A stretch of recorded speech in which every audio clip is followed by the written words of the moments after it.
हाँ जी, राम राम भाइयों, जय हिंद, सत श्री अकाल, नमस्ते। स्वागत है आपका आज के प्रीमिक्स में। और देखते हैं कैसे रहता है आपका आज का जलवा। 5 का पंच, 5 सवाल 10 मार्क्स की गेम। कितना सही स्कोर है कमेंट सेक्शन में बताना। और अपनी अटेंडेंस, अपनी हाजिरी इस वीडियो में लगाने के लिए कमेंट सेक्शन में लिखें ट्रीटी ऑफ लागोस। ये आपने कमेंट सेक्शन में लिखना है। ट्रीटी ऑफ लागोस किससे रिलेटेड है वो भी जरा कमेंट सेक्शन में बता देना। देखते हैं हम अपने पहले सवाल को। आइसिस खुरसन की बात हो रही है। खुरसन यानी कि खुराना जी का बेटा खुरासन, मजाक कर रहा हूं। सो रिसेंटली क्यों न्यूज में था और ये खुरसन रेफर्स टू विच रीजन?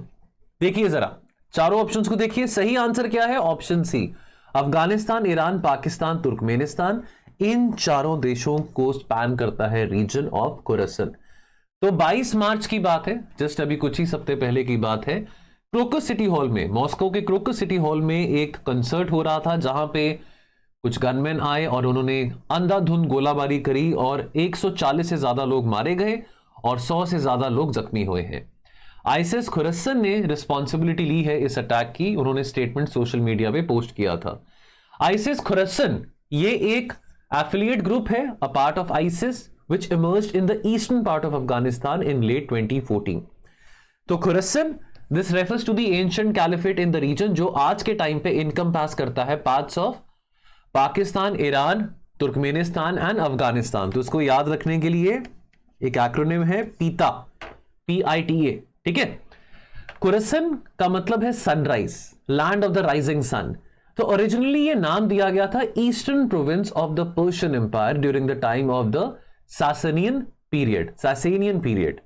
तो जो ओल्ड ईरानियन प्रोविंस है ऑफ खुरसन, इसको खरसोन के साथ कंफ्यूज मत कर देना। यूक्रेन में भी एक जगह है खरसोन, रशिया ने वो जगह ऑक्यूपाई करी थी।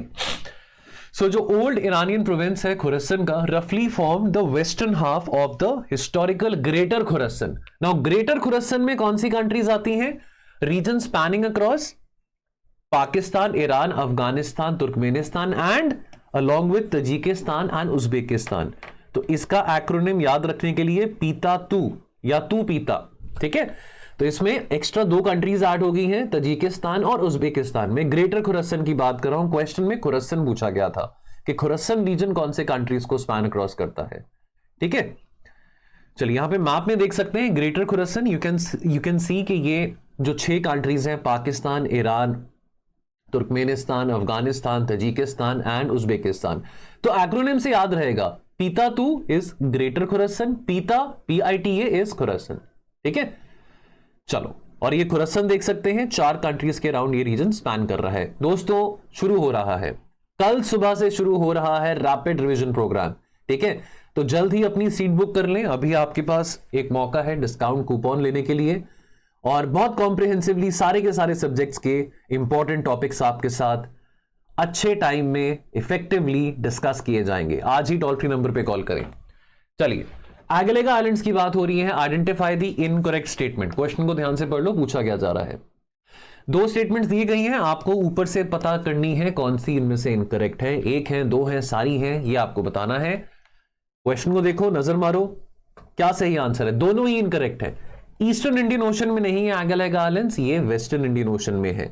और ये बात सही है कि एगलेगा आइलैंड्स मॉरिशस का ही पार्ट है। और ये जो आइलैंड्स हैं ये 1100 किलोमीटर की दूरी पे हैं फ्रॉम मॉरिशस, जो कि कैपिटल ऑफ 1100 किलोमीटर की दूरी पे है फ्रॉम पोर्ट लुइस, जो कि कैपिटल ऑफ मॉरिशस है। और 2500 किलोमीटर की दूरी पे है फ्रॉम माले, जो कि मालदीव्स का कैपिटल है, ठीक है। अभी रिसेंटली हमारे प्रधानमंत्री और मॉरिशस के प्रधानमंत्री के बीच में एक मीटिंग हुई थी। वहां पे मॉरिशस में हमारे प्रधानमंत्री गए और काफी सारे प्रोजेक्ट्स और इनिशिएटिव्स इनॉग्रेट करे। Prominent amongst those were N air strip and a jetty. और ये स्ट्रेटेजिक पर्पसेस के लिए भारत ने बनाया है। इससे हमारा जो आउटरीच है towards the Indian Ocean region और टुवर्ड्स द सागर मिशन, उसको Sagar vision, beg your pardon, उसको पुश मिलता है। और साथ के साथ चाइना को काउंटर करने के लिए in the east and south eastern part of Africa भी हमको बहुत ज्यादा एक इंपॉर्टेंट पुश मिलता है। China is investing heavily on the eastern and southeastern coast of Africa. The eastern and southeastern coast of Africa is opening up to the western Indian Ocean. ठीक है, चलिए, ये आर्किपेलेगो ऑफ एगलेगा आइलैंड्स है, north और south में divided है और ये मॉरिशस के अंडर ही आता है। अगला क्वेश्चन, आइडेंटिफाई करिए आर्कटिक कोस्टल स्टेट्स को। इसमें से कौन सी आपको लग रही है कॉम्बिनेशन में आर्कटिक कोस्टल स्टेट्स? पॉज करो, क्वेश्चन को देखो क्या सही लग रहा है। सही जवाब है सी, 1, 3, 4। अब आर्कटिक कोस्टल स्टेट्स की बात करी है। देखिए, मैंने एक एक्रोनिम निकाला है, वो एक्रोनिम भी आपको बताता हूं, आर्कटिक काउंसिल की स्टेट्स को याद रखने का। ठीक है, आर्कटिक कोस्टल स्टेट्स कौन सी हैं पहले उसको समझ लेते हैं। 3 तो आपने यहां पे पढ़ ली, यूएसए, नॉर्वे, कनाडा। 2 और हैं, which is Denmark and Russia. ठीक है, डेनमार्क एंड रशिया, और ये 3 कंट्रीज मिलाती हैं 5 Arctic coastal states. So Arctic Ocean comprise करता है आर्कटिक ओशन को, the land territories of the Arctic states, the sea territories of the states, along with 5 countries, Canada, Denmark, America, Russia और Norway. इनको Arctic coastal states कहा जाता है। यहां पे मैप में देख सकते हैं आप। और अगर हम आर्कटिक काउंसिल की बात करें तो आर्कटिक ओशन जो है, आपको ये पता हो कि दुनिया का सबसे छोटा और शैलोएस्ट ओशन है। और जब आर्कटिक काउंसिल की बात आती है तो ये 5 coastal states of Arctic ocean plus Sweden, Finland और Iceland. Now Arctic council establish करी गई थी 1996 under the Ottawa declaration. Ottawa कहां पे है? कनाडा में है। तो मैंने एक एक्रोनिम बनाया है अभी लेक्चर से पहले ही, कर्ड इज फन। कर्ड, दही खाने में मेरे को तो बहुत मजा आता है, शायद आपको भी आता होगा। कर्ड का यू नहीं है यहां पे, CRD है, तो आप उसको कर्ड मान लीजिए। Curd is fun. सी मतलब कनाडा, R यानी कि रशिया, D यानी कि डेनमार्क, I यानी कि आइसलैंड, S यानी कि स्वीडन, F यानी कि फिनलैंड, U यानी कि यूएसए अमेरिका और N यानी कि Norway. CRD is fun, curd is fun, याद रहेगा। तो आपको यहां पे एक्रोनिम्स आपको मैंने कौन से बताए हैं? Curd is fun Arctic Council का बताया है।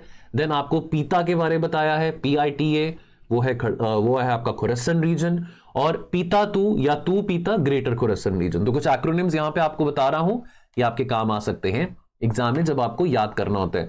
बस अगर आपको एक्रोनिम याद है ना, curd is fun Arctic Council से, आपको अपने आप कंट्रीज के नाम याद आ जाएंगे।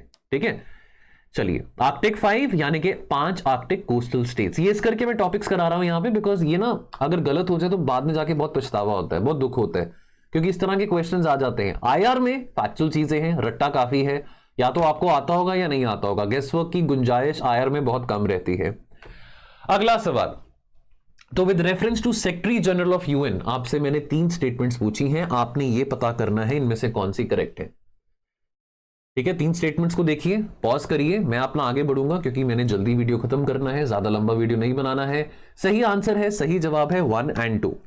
ये सही है कि सेक्रेटरी जनरल जो है वो एक सिंबल होता है यूनाइटेड नेशन के सिद्धांत का, उनकी वैल्यूज का, लोगों की एस्पिरेशंस का। सेक्रेटरी जनरल ये भी सही है, general assembly on the recommendation of security council के द्वारा 5 साल के पीरियड के लिए बनाया जाता है। प्रेजेंट सेक्रेटरी जनरल कौन है? Antonio Guterres. अब ये जो 3rd स्टेटमेंट है ये गलत है। सेक्रेटरी जनरल जो है वो ऐसा नहीं है कि सिर्फ 2 टर्म्स तक सर्व कर सकता है। अभी तक कोई सेक्रेटरी जनरल ऐसा अभी तक नहीं आया जिसने 2 से ज्यादा टर्म सर्व करे हो, लेकिन सेक्रेटरी जनरल चाहे तो 2 से ज्यादा भी टर्म सर्व कर सकता है, कोई लिमिट नहीं है on the number of terms which can be served by a secretary general. लेकिन अभी तक जो भी बना है सेक्रेटरी जनरल वो 2 से ज्यादा टर्म्स नहीं सर्व कर पाया है या नहीं सर्व करा है। तो एंटोनियो गुटेरेस को दूसरी बारी 2021 में चुना गया था as the secretary general. Last question, इनमें से कौन से countries member of the economic community of western African state? इकोवॉस के कौन से इनमें से मेंबर्स हैं? इकोवॉस को लेके मैंने वीडियो बनाया था फ्यू मिनट सीरीज में, आपने देखा भी था, जो 2 मिनट सीरीज के हमारे इनिशिएटिव है। तो देखिए, अब सीधी सी बात है, बुर्किना फासो और गिने ये तो होंगे नहीं, बिकॉज इनको सस्पेंड कर दिया गया है। क्यों सस्पेंड करा है? Because there is a military coup in these 2 countries, और जब तक यहां पे डेमोक्रेटिक क्रेडेंशियल्स रिस्टोर नहीं होते हैं तब तक यहां पे इनको इंक्लूजन इकोवॉस में, रीएडमिशन इकोवॉस में नहीं मिलेगा। तो बेनाइन, गाम्बिया एंड घाना, ये तीनों जो कंट्रीज हैं ये मेंबर कंट्रीज हैं ऑफ इकोवॉस। ठीक है, यहां पे आप देख सकते हैं 15 कंट्रीज मेंशन्ड हैं, उनमें से 4 सस्पेंडेड हैं। तो एज ऑफ नाउ 11 कंट्रीज हैं जो अभी मेंबर्स हैं ऑफिशियली ऑफ द इकोवॉस। ठीक है, चलिए तो Economic community of West African States, इसको एस्टैब्लिश करा गया था by the Treaty of Lagos, जो आपको मैंने कमेंट सेक्शन में लिखने को कहा था। 1975 में ट्रीटी ऑफ लागोस साइन करी गई थी। लागोस नाइजीरिया का कैपिटल है। और इसका मकसद क्या है इकोवॉस का? इकोवॉस का मकसद है कलेक्टिव सेल्फ सफिशिएंसी और इकोनॉमिकली वेस्ट अफ्रीकन स्टेट्स में इंटेग्रिटी और यूनिटी लेके आना by fostering comprehensive economic pact within the West African part, within the West African region. ठीक है, चलिए ये 5 सवाल थे, कैसे लगे आप कमेंट सेक्शन में बताना। अटेंडेंस अपनी मार्क करना मत भूलना। मिलते हैं फिर जी और ऐसे वीडियोस के साथ। और याद रहे कल सुबह से रैपिड रिवीजन प्रोग्राम शुरू होने वाला है और ये पेड इनिशिएटिव है। और इंक्वायरीज के लिए टोल फ्री नंबर पे कॉल जरूर कर लेना। टेक केयर, मिलते हैं।